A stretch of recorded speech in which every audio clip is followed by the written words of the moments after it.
Désolée pour cette petite interruption de l'image et du son, comme on dit, puisque vous avez dû vous apercevoir que ça a coupé à la fin de la vidéo sur les Verseaux concernant le mois de septembre. Donc je reprends ce que je disais.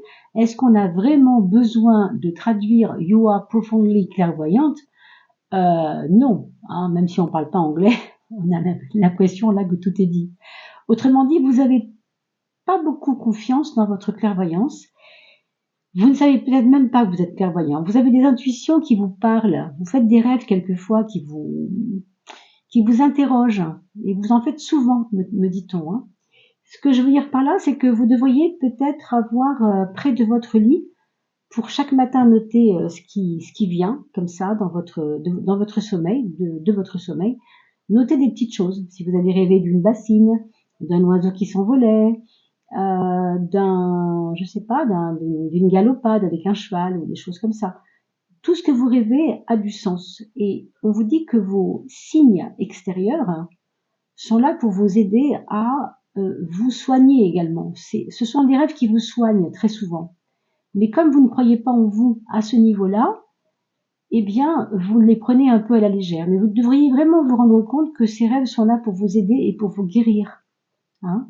Trust what you see in your mind's eye. Troisième œil, hein, dans l'œil de votre esprit. Croyez-le, ce que vous voyez, parce que ça a une incidence sur physical sight. Mais prenez la traduction sur Google, hein, bien sûr, c'est plus facile parce que là, je vous le traduis succinctement, mais vous pouvez aussi prendre ce qui est écrit ici et aller mettre la traduction dans Google. Mais grosso modo, ce que ça dit, c'est ça.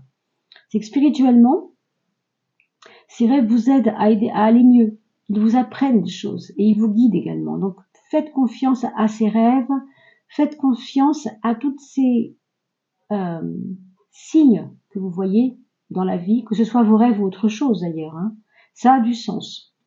Donc, renouer avec ce monde-là intérieur. Et pour parler du monde intérieur, je vous invite à aller voir les vidéos qui vont bientôt arriver mi-septembre concernant les saisons de l'âme. Comme je vous ai dit tout à l'heure, n'oubliez pas, les saisons de l'âme, c'est vraiment fait pour la partie intérieure, pour le monde intérieur que nous sommes, puisque l'extérieur, vous le voyez, est en train de changer énormément. Tout semble aller de plus en plus de manière compliquée à l'extérieur de nous. Donc il y a un enjeu important à renforcer ce qu'il y a d'intérieur à nous, c'est-à-dire notre monde intérieur, notre âme en particulier, notre force spirituelle également, bien sûr. Donc tout ça, vraiment, ça va dans ce sens. Je vous invite donc à aller voir les saisons de l'âme que je mettrai bientôt en vidéo par chemin de vie. Et calculer votre chemin de vie, ça c'est facile à faire et on le fait toujours en début de vidéo, donc rassurez-vous, ce sera bientôt en ligne. Je vous dis à bientôt. Revenez voir cette vidéo dans 10 jours parce que vous aurez peut-être un vécu sur le mois de septembre qui sera différent d'aujourd'hui.